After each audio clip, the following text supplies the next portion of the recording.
When people think of Volkswagen in the 1960s, they picture the slow and steady Beetle, the practical Type 2 bus, or maybe the quirky Carmen Ghia.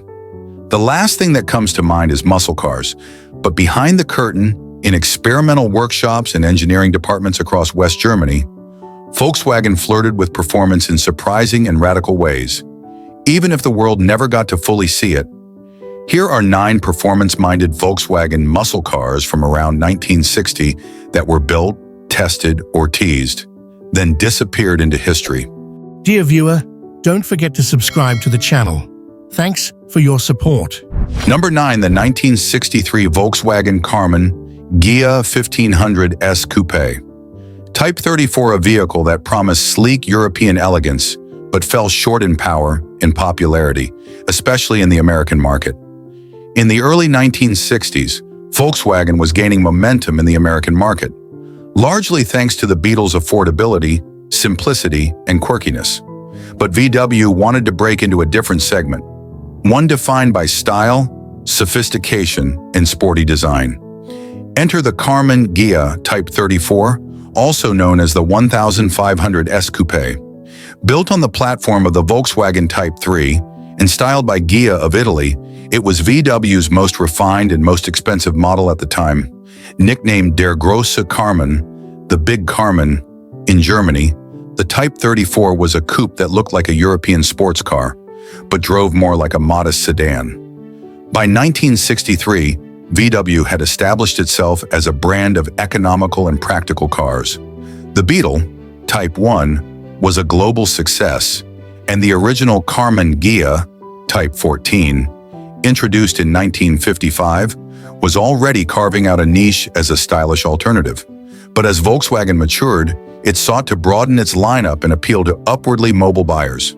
The Type 3 platform was introduced in 1961, bringing with it a larger, flat 4-cylinder engine, more interior and trunk space, a sleeker, more modern chassis and suspension layout.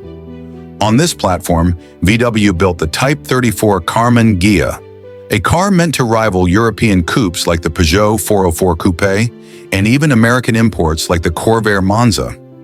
The Type 34 Carmen Ghia was designed by Sergio Sartorelli at Ghia and hand-assembled by Carmen in Osnabrück, Germany.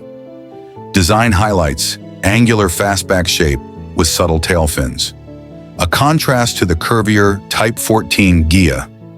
Wraparound signal lights and a crisp beltline gave it a futuristic, jet-age look. Larger cabin and windows, offering an airy, upscale feel. Available with features like a power sunroof, rare for its time. It had all the visual cues of a luxury Grand Tour. From a design perspective, it stood out in VW's typically conservative lineup. Despite its sporting appearance, the Type 34 Carmen Ghia shared its mechanical underpinnings with the Volkswagen 1500 Notchback. In the 1963 model year, the car was upgraded to the 1500 CES specification, featuring 1.5-liter air-cooled flat-4 engine, 54 horsepower, twin carburetors for improved performance, a 4-speed manual transmission. Unfortunately, even with these upgrades, acceleration was lethargic, with 0 to 60 miles per hour taking well over 20 seconds. Top speed barely exceeded 85 miles per hour. It lacked the power-to-weight ratio to match its sporty looks, a problem that plagued the Carmen Ghia throughout its life. While more refined than the Beetle or original Ghia, the Type 34 still wasn't a true luxury car.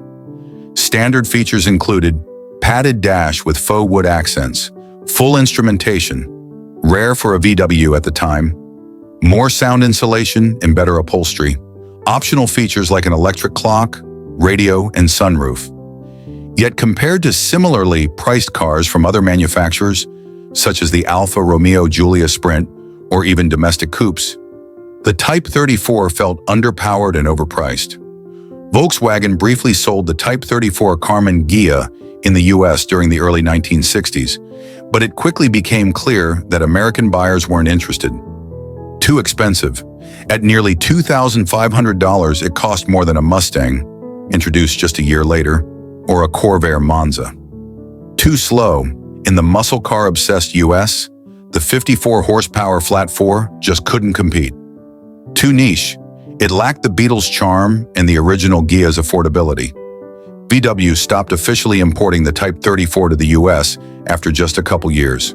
By 1964, it had largely vanished from American showrooms. Though it was never a sales hit, the Type 34 Carmen Ghia has developed a small but passionate following among Volkswagen enthusiasts. Key points of its legacy. Rarest Ghia.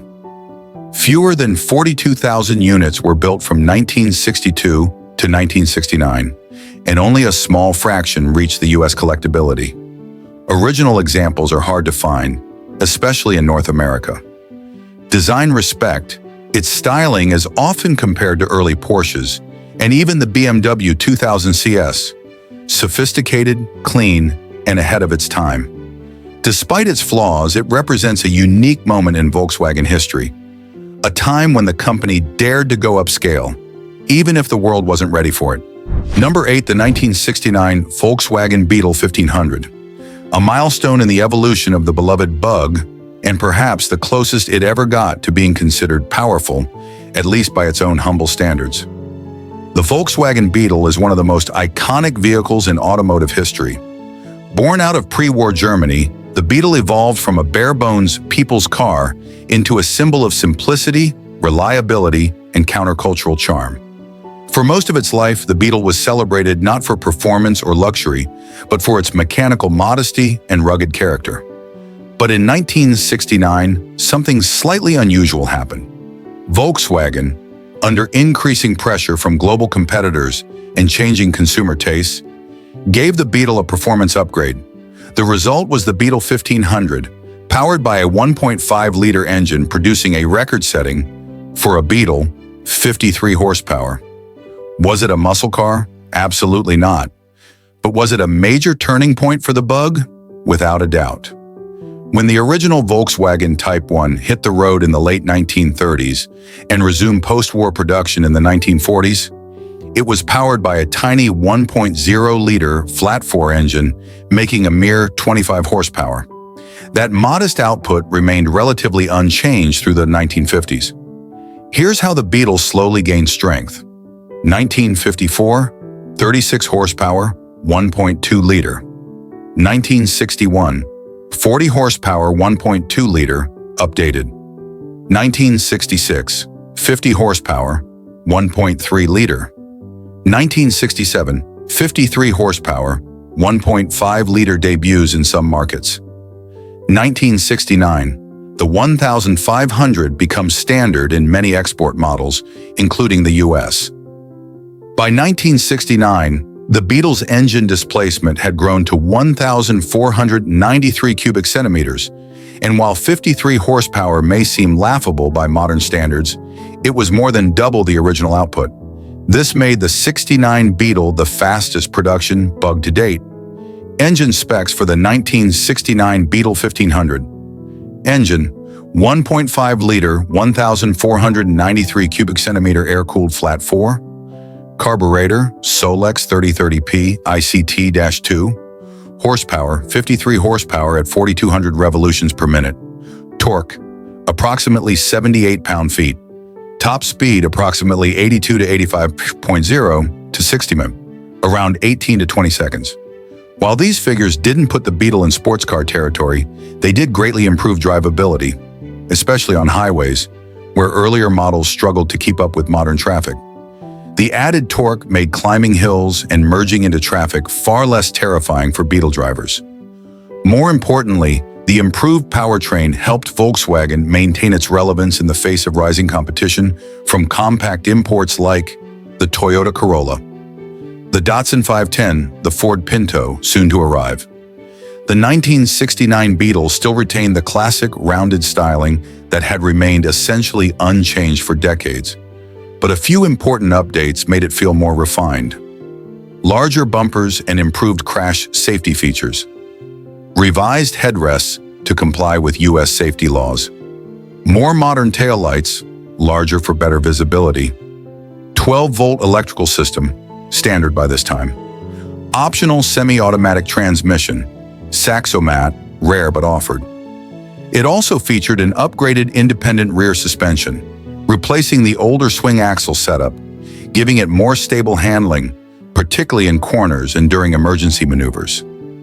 While it still had manual windows, vinyl seats, and basic instrumentation, it was the most refined Beetle experience yet, without compromising the simplicity that made the car so appealing in the first place. By 1969, the Beetle was entering a strange position.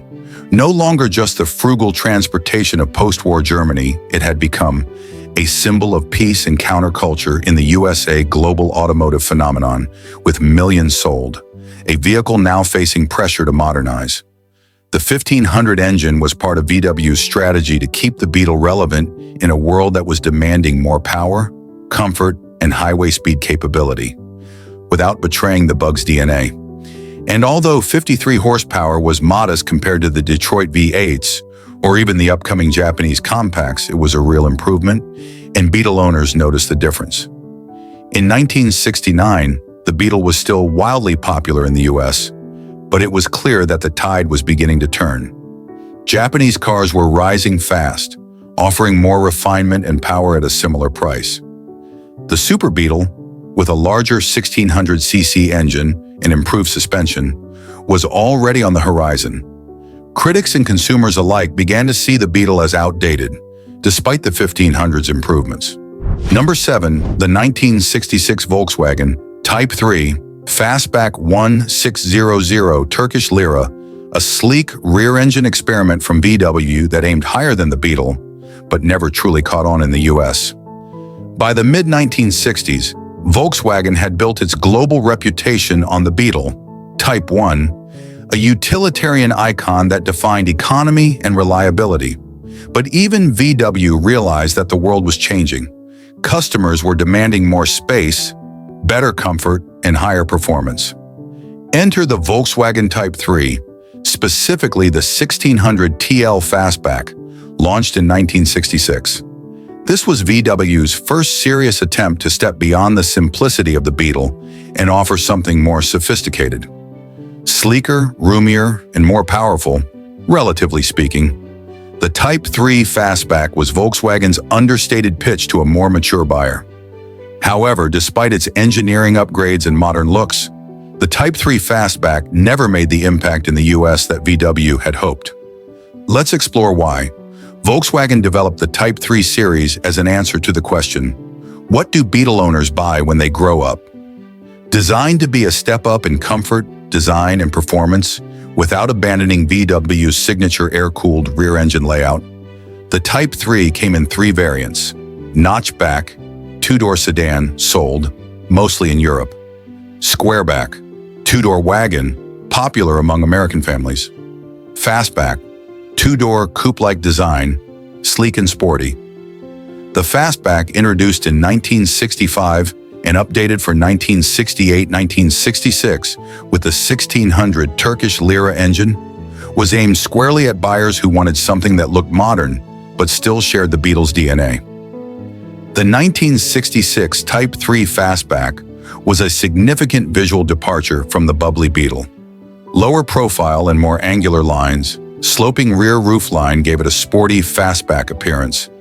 2 luggage compartments, one in front and one above the flat engine in the rear, provided excellent practicality. A more mature, almost European executive look compared to the Beetle's cartoonish roundness. From a distance, it looked like a more premium German coupe, but inside it was still sparse by luxury standards. Vinyl seats, minimal trim, and a Spartan dashboard. Underneath, VW retained its familiar air-cooled flat-4 engine, but the 1600 Turkish Lira version made meaningful upgrades. Engine, 1.6-liter air-cooled flat-4. Output, 65 horsepower at 4,000 revolutions per minute. Top speed, around 84 to 86 mph, 0 to 60 mph, approximately 17 seconds. Compared to the 53 horsepower Beetle of the same era, this was a noticeable step forward. The Type 3 also debuted an innovative, if temperamental, Bosch D-Jetronic electronic fuel injection system in later years, one of the first production cars to do so. However, in 1966, most models still used dual Solex carburetors. The engine layout was pancake style, meaning it sat flat under a false floor in the rear trunk, allowing for cargo storage above the engine. In terms of handling, the Type 3 featured independent rear suspension, a smoother ride than the Beetle, slightly improved cornering, though still rear-heavy and prone to oversteer.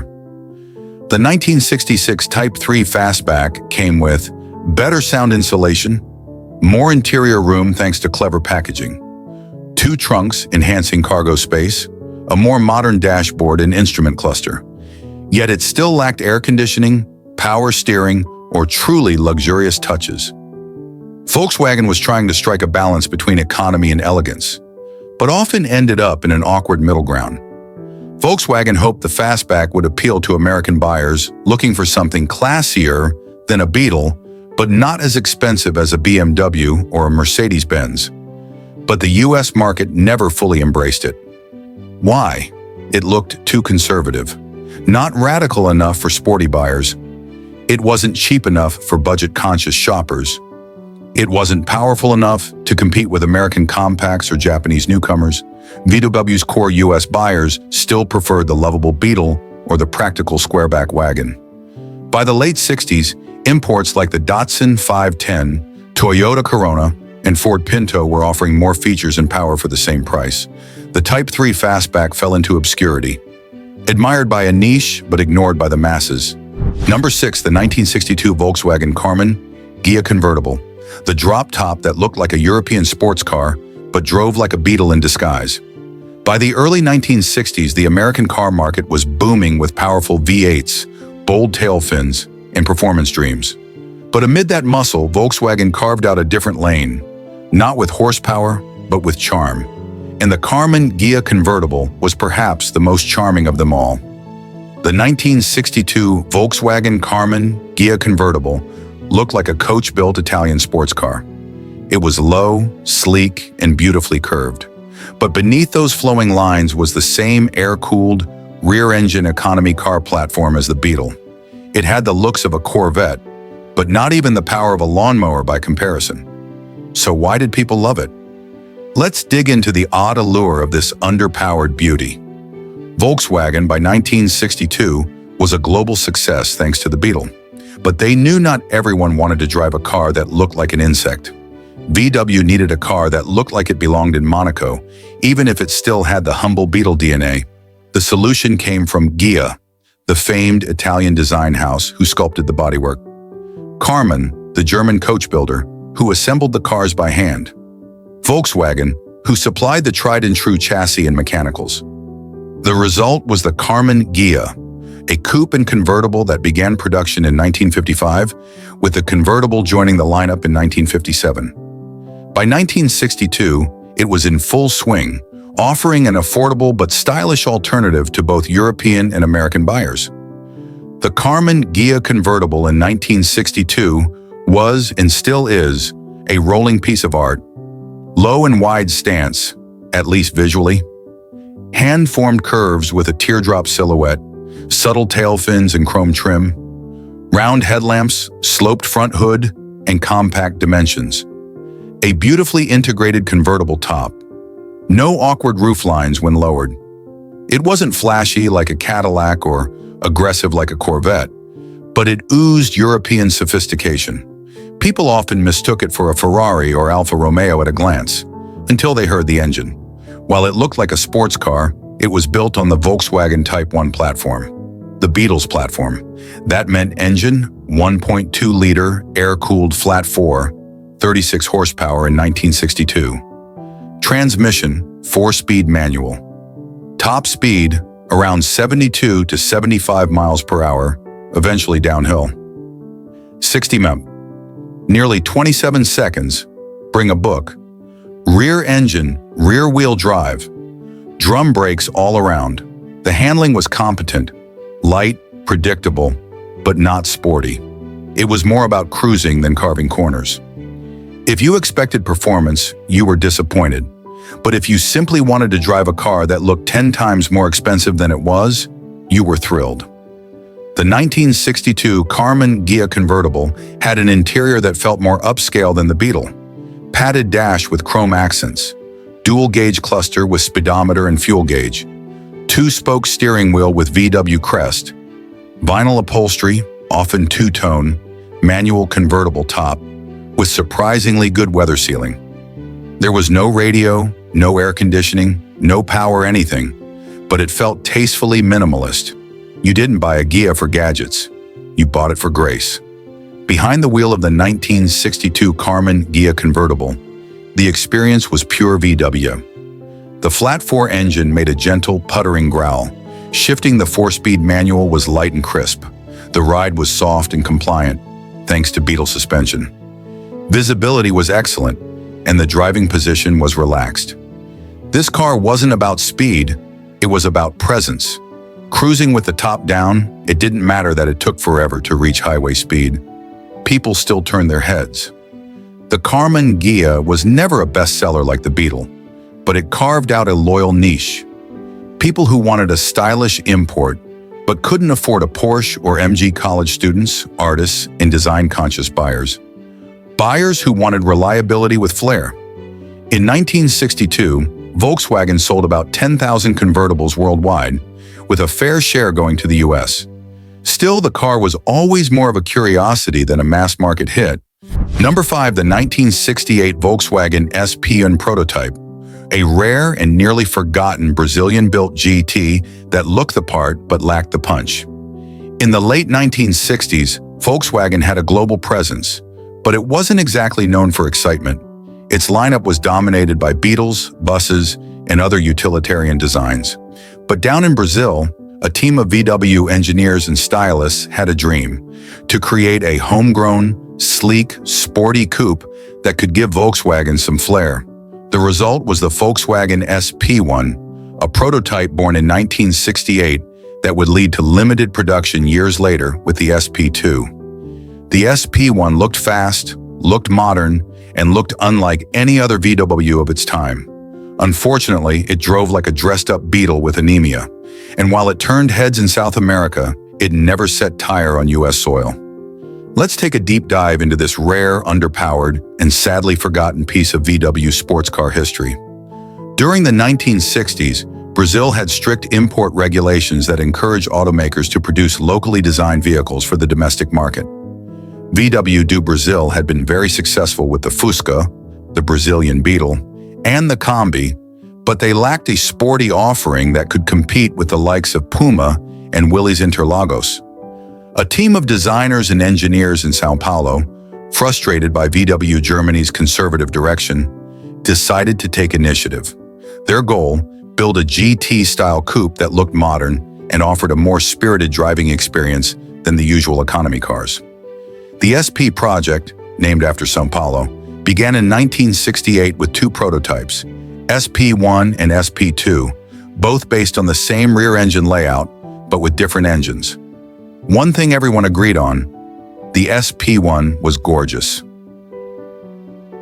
Long hood, short deck proportions reminiscent of European sports coupes, clean lines, pop-out headlights, and sleek side vents, distinctive wraparound rear glass and fastback profile, low-slung stance that made it look like a Porsche from a distance. It looked far more modern than the Beetle or Type 3, and it gave VW something it had never truly had: visual excitement. Even the badge, SP1, in chrome script, added to its exotic appeal. Unfortunately, the beauty was only skin deep. Beneath the sharp styling sat a very modest mechanical package. Engine: 1.6-liter air-cooled flat 4 from the VW 1600, same as the Type 3. Horsepower: only 65 horsepower, approx. Transmission: 4-speed manual, 0 to 60 miles per hour, around 16 to 17 seconds. Top speed: just under 90 miles per hour. While that might have been acceptable for a Beetle or a sedan, it was painfully slow for a car that looked like a sports car. Compared to rivals, even domestic Brazilian sports cars like the Puma GT, the SP1 was underpowered and, worse, uninspiring to drive. Rear engine weight distribution made it quirky in corners, and though the steering was light, the handling was far from athletic. The SP1 was meant to be the base version, while the SP2 featured a slightly larger and more powerful 1.7-liter engine making around 75 horsepower. In testing and internal reviews, it became clear very quickly, SP1 was too slow. SP2 was still slow, but at least acceptable. So while both prototypes were developed in 1968 and shown internally, VW do Brazil quietly killed the SP1. It never entered mass production. The SP2 would later launch in 1972 and remain in production until 1976. Still underpowered, but better received. The SP1, however, remained a footnote. A beautiful shell that never got a real shot. There were a few key reasons why the SP1 was never considered for the US market. Even by American standards of the late 60s, 65 horsepower was laughable for a sports car. The air-cooled engine would have needed significant modifications to meet US smog laws. VW already sold the Beetle, Carmen Ghia, and soon the Porsche 914. The SP1 would have overlapped without adding much value. How do you sell a sports car that can barely outrun a station wagon? As a result, the SP1 remained a Brazil-only curiosity, never homologated or exported officially. Although the SP1 never made it to production, it paved the way for the more powerful SP2, which became an icon in Brazil and is now a coveted collector car worldwide. The SP1 itself is extremely rare. Only a handful of prototypes were ever made, and few, if any, survive in pristine condition today. In the collector community, the SP1 is often seen as a what could have been moment in VW history, a symbol of Brazilian automotive creativity, a missed opportunity to create a global sports car. If only it had real performance. Number 4, the 1965 Volkswagen 1500S Notchback. Type 3, a sleeker, sportier sibling to the Beetle with a pancake engine and modest performance that never quite captured the spotlight. By the mid-1960s, Volkswagen's iconic Beetle was well established worldwide as the affordable, reliable, and quirky small car. But as automotive tastes evolved, the Beetle's simple, rounded shape and limited performance began to feel dated and utilitarian. Volkswagen sought to expand its lineup beyond the Beetle by introducing the Type 3 in 1961, with the 1500S arriving by 1965. The Type 3 was intended to be a more modern, upscale, and practical alternative, with sleeker styling, more interior space, and better performance. The 1965 Volkswagen 1500S Notchback was one of the early Type 3 variants, distinguished by its four-door notchback sedan design, sportier engine, and clever mechanical layout. It was in many ways an attempt to break away from the Beetle's image, but it didn't succeed in fully escaping Beetle comparisons. The 1500S Notchback looked modern and purposeful compared to the Beetle. It featured a boxier but streamlined notchback sedan body with clean, flat sides and a lower, wider stance. The styling was less rounded and more angular than the Beetle, aimed at projecting a more sophisticated and contemporary image. Larger windows and improved interior packaging gave better visibility and more space for passengers. Chrome trim and dual tail lamps added touches of elegance missing from the Beetle's more utilitarian look. Despite these improvements, many buyers still saw it as a Beetle derivative, rather than a true step up. One of the most interesting technical features of the 1500S was its pancake engine. The engine was a flat-4, air-cooled, horizontally opposed design, similar to the Beetle but laid out very differently. Unlike the Beetle's engine that sat vertically, the Type 3's engine was mounted horizontally with the fan and generator on top, making it very flat, hence the nickname Pancake. This design helped lower the engine profile, improving rear visibility and allowing for a larger trunk space in front, since it was rear engine. The 1500S engine was a more powerful version, featuring dual carburetors, which increased output to about 60 horsepower compared to the standard 1500's 54 horsepower or the Beetle's 40-plus horsepower. This meant the 1550S offered a bit more pep and responsiveness, but not by a huge margin. While the 1500S was more powerful than the base Type 3 or Beetle models, performance was still modest. The car's 0 to 60 miles per hour time hovered around 18 seconds, which was competitive for economy cars but hardly sporty. Top speed was roughly 85 to 90 miles per hour, enough for highway driving but nothing exciting. The handling was improved with a more rigid chassis and better suspension tuning, but the weight distribution, still rear-heavy, and limited power held it back from being truly agile. The dual carburetors helped throttle response and fuel delivery, but the engine was still small and air-cooled, limiting outright performance. In essence, the 1500S was a step up in performance over the Beetle, but it wasn't a genuine performance car. Despite its innovations, the 1500S Notchback struggled to gain widespread popularity. Buyers who wanted a practical daily driver appreciated the larger size and improved comfort. However, the Beetle remained Volkswagen's best-selling and most recognizable model, often overshadowing the Type 3. The 1500S's styling, while sleeker, was not dramatically different or exciting enough to capture broad attention. It also faced competition from newer, more powerful small cars from other European and Japanese manufacturers. The Type 3 line was eventually discontinued in the US by 1973, overshadowed by front-engine, water-cooled models that offered more power and refinement. Several factors contributed to the 1500S Notchback's relative obscurity today. It was seen as a Beetle variant rather than its own model, leading to lower historical prestige. The performance improvements were modest, so enthusiasts preferred other sportier or more powerful cars. Its unique engine layout, while clever, didn't translate into a strong marketing point in the US. Over time, it was overshadowed by the emergence of the Volkswagen Golf and other modern compacts that better met consumer expectations. Many examples were scrapped due to corrosion or converted to parts donors, leaving few survivors in good condition. Number 3, the 1968 Volkswagen 411 Prototype. A significant but often forgotten step in Volkswagen's history as it tried to compete in a different segment with a large rear-engine sedan. By the late 1960s, Volkswagen was a household name globally, largely thanks to the success of the Beetle. However, the Beetle's rear-engine, air-cooled layout was becoming outdated compared to newer sedans from domestic and international competitors. Volkswagen realized it needed a new model that could appeal to customers wanting a larger, more powerful, and more upscale sedan, something to challenge established mid-size cars from Ford, Opel, and others.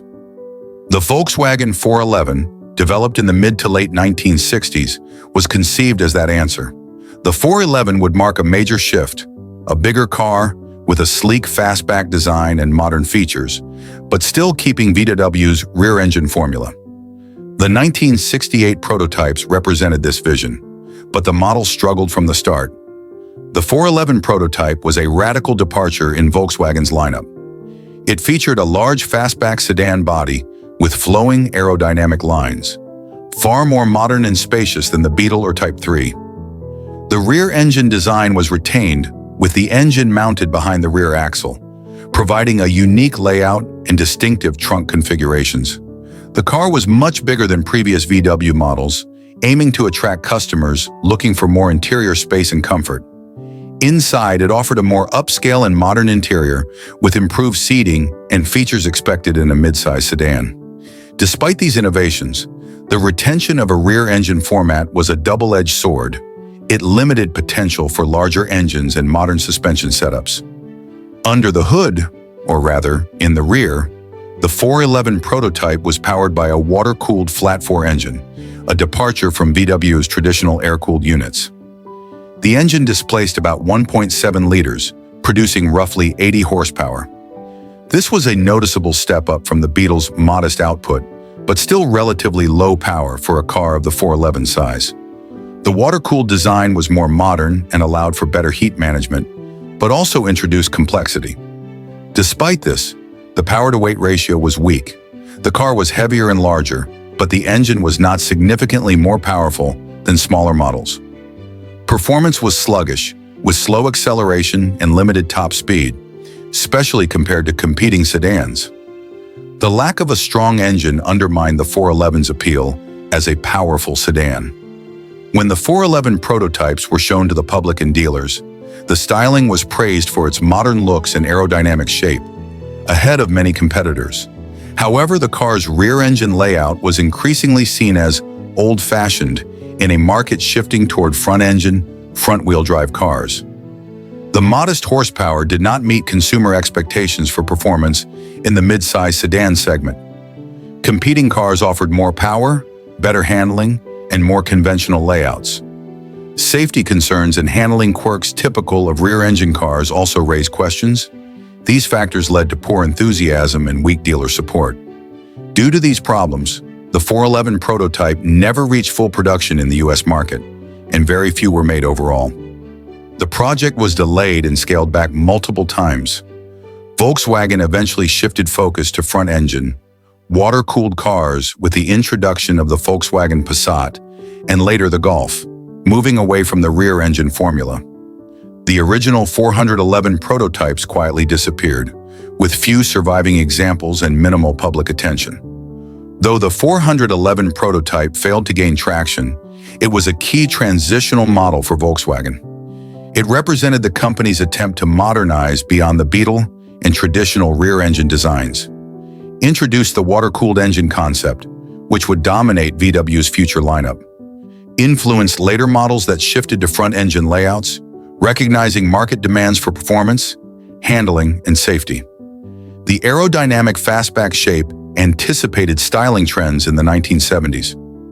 The 411 marked the end of an era and the beginning of Volkswagen's modern transformation. Number 2, the 1969 Volkswagen Type 147. Fridolin, a quirky and rare male van with Beetle roots, and a fun thought experiment about a muscle car version that never happened. Volkswagen is best known for its iconic Beetle and its legacy of reliable, affordable cars.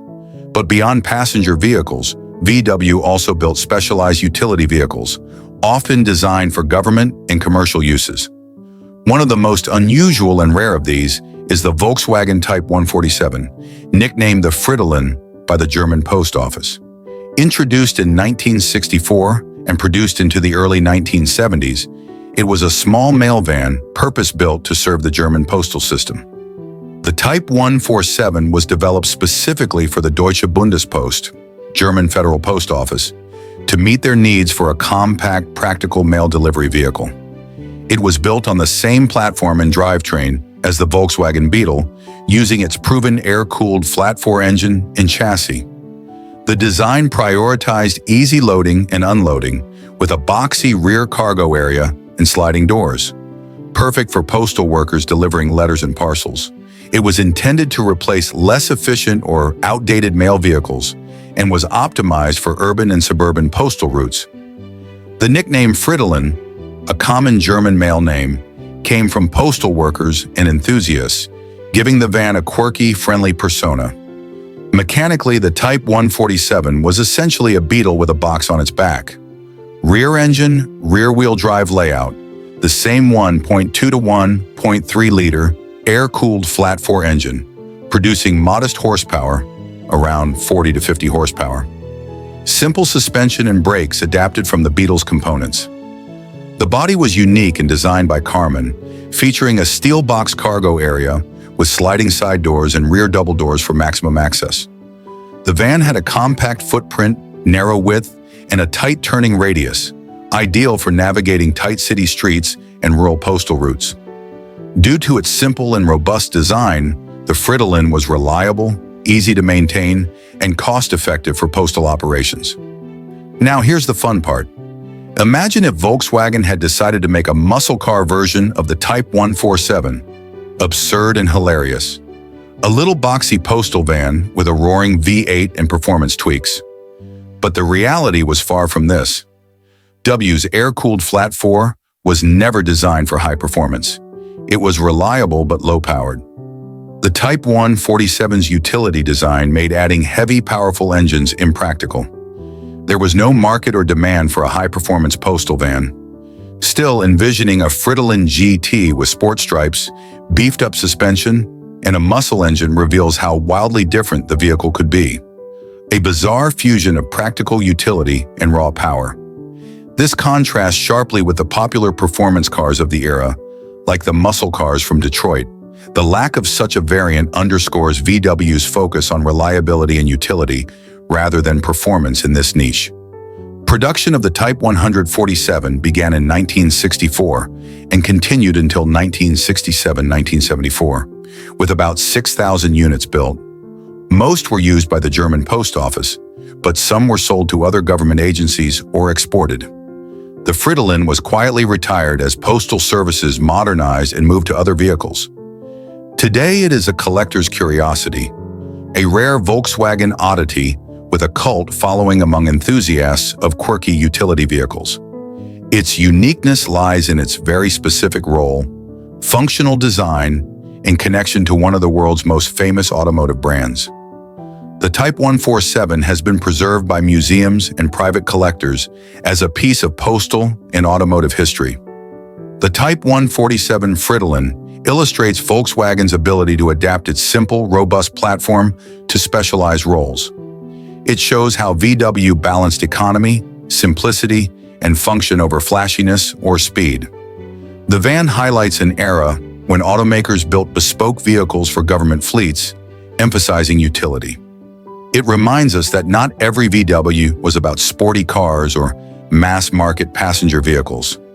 Some were built for the quiet, everyday work behind the scenes.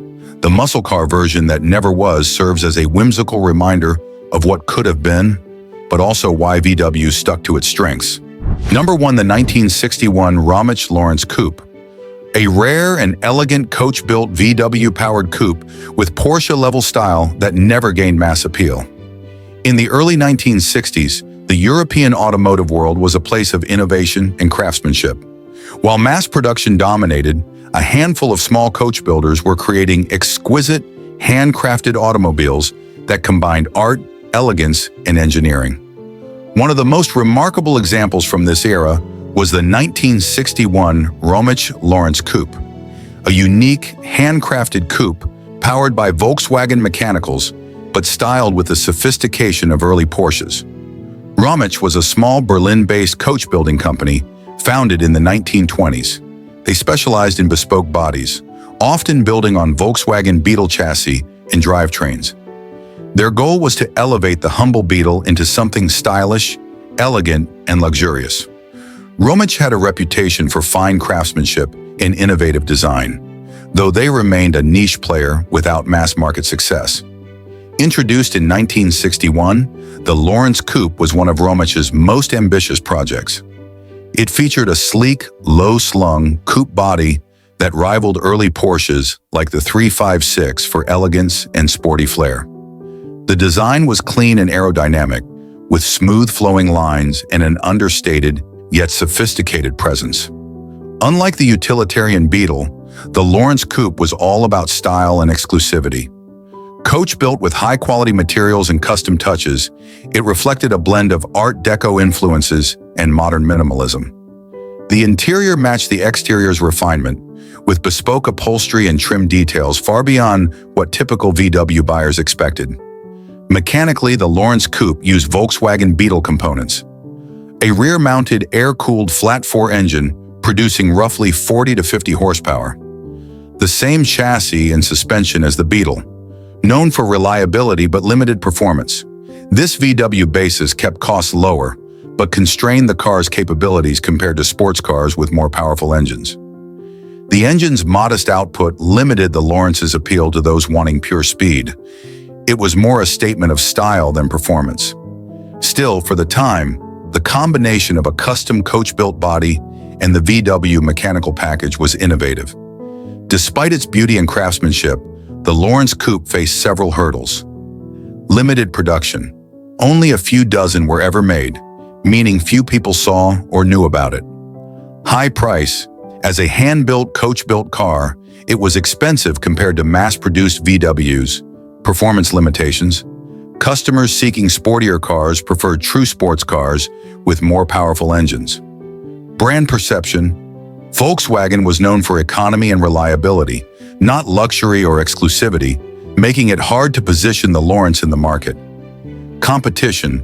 The Porsche 356 and other emerging sports cars captured the market for stylish, small coupes. The combination of these factors meant the Lawrence never gained traction, and Ramich eventually discontinued it. Today, the Ramich Lawrence Coupe is a rare collector's item, highly prized by enthusiasts of vintage coach-built cars. It represents a fascinating what-if in automotive history,